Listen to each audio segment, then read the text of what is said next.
Set up the instrument appropriately and adjust the probe delay on calibration block number 2 as usual.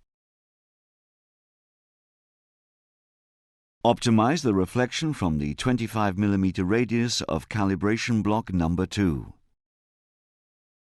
Read and note the gain required to bring the signal to 80% screen height.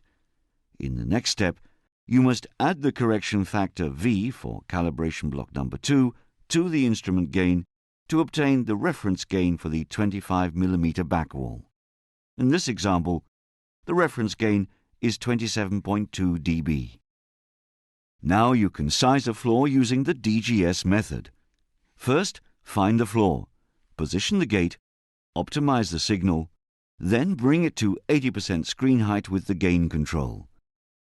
You must read and note the gain and the position of the signal, 35.4 dB and 25 mm. To size the floor, you must first calculate the gain difference by subtracting the gain for the reference echo from the gain of the floor echo. Next, starting from your reference point for the back wall, you must go downward on the diagram by this gain difference. You may want to draw a horizontal line for a visual reference. In the next step, simply draw a vertical line from the position of the x-axis where you found the floor. The intersection of this line with the horizontal line defines the equivalent reflector size. For intersections which do not fall directly on a curve, the ERS can be estimated from the relative position to its neighboring ERS curves. In this example, an ERS size of 3.6 mm can be determined. Floor detectors from GE Sensing and Inspection Technologies can perform a DGS measurement much faster with the help of the optional DGS module. The setup of the instrument and the adjustment of the probe delay is performed as already described. To use the DGS module, you must optimize the signal from either an appropriately inclined back wall or from a back wall of calibration blocks number 1 or 2.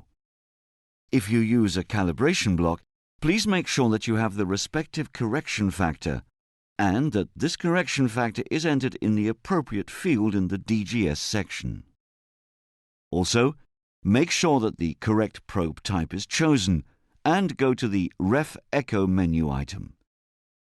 Double-check that your signal is optimized and that you have correctly positioned the gate over the signal. You may then record the reference echo. The only remaining actions are to choose the equivalent reflector size and to switch on the DGS mode.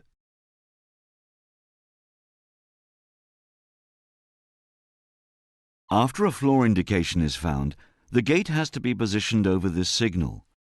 The equivalent reflector size is then automatically evaluated and displayed by the instrument. We next want to explain an issue discovered in the legacy DGS probes and technique. If I measure the actual diameter of the reflector in this part, you will see that there is a deviation between the measured and the evaluated ERS diameter.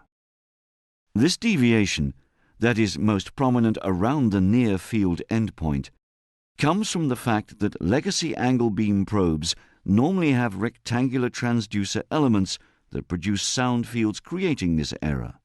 Fortunately, tests have indicated that the error results in oversizing indications. For this reason, the results were conservative and didn't lead to any safety issues. Unfortunately, this oversizing also means that parts are necessarily reworked and scrapped. GE Inspection Technologies' newly developed trueDGS probes are able to overcome the oversizing issue with an innovative and revolutionary transducer design. The DGS probes can be used in the same way as MWB, SWB or WB angle beam probes.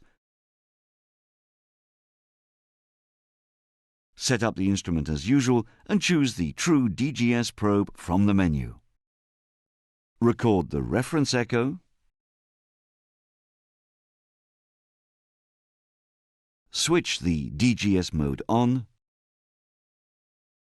and find the flaw and do the DGS sizing. When I compare the result that is displayed on the instrument with the diameter that is measured with a caliper, you can directly see that there is a very good correlation. The newly developed trueDGS probes achieve a DGS sizing accuracy that is superior to those of current angle beam probes with rectangular elements, and which are comparable to those of straight beam probes having circular transducers. These accurate results are achievable even around the near field length of the probes. Engineers at GE Sensing and Inspection Technologies have been able to incorporate the trueDGS methods and advantages into our line of phased array transducers and instruments. Furthermore, we were able to configure our trueDGS phased array software following the familiar and proven techniques used in our conventional flaw detectors. This familiar process will allow every conventional DGS operator to transition to the power of trueDGS phased array inspection quickly and with minimal retraining. After you have loaded the instrument setup that is available within each trueDGS phased array probe, you can set up the instrument the same way you would set up a conventional flaw detector. The first step is to record the DGS reference echo. Please note that you can either record the echo on a back wall, a flat bottom hole, or on calibration block number 1. All necessary correction factors come in the setup file supplied with the trueDGS phased array, and do not have to be entered manually. The next steps are similar to those on a conventional flaw detector.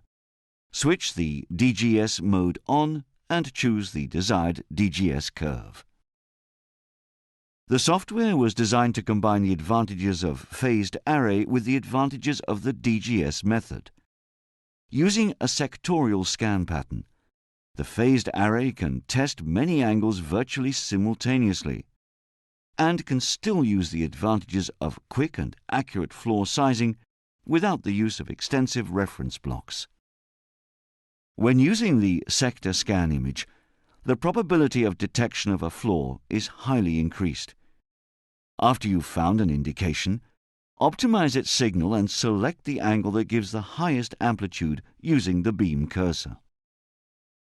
Please note that the DGS curve displayed on the A-scan changes as the angle changes.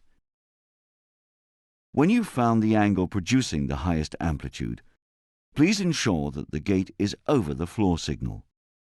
Once the gate is set correctly, the DGS measurement is performed in a manner nearly identical to conventional flaw detectors.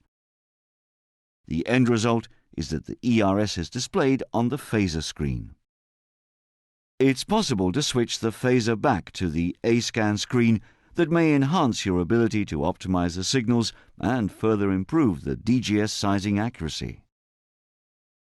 With the newly developed trueDGS phased array probes and the Phaser XS instrument, GE Sensing and Inspection Technologies was able to combine the pod advantages of multiple angle sectoral scanning versus the traditional 45, 60 and 70-degree scans with the speed and accuracy of trueDGS flaw sizing. We'll help you get it right.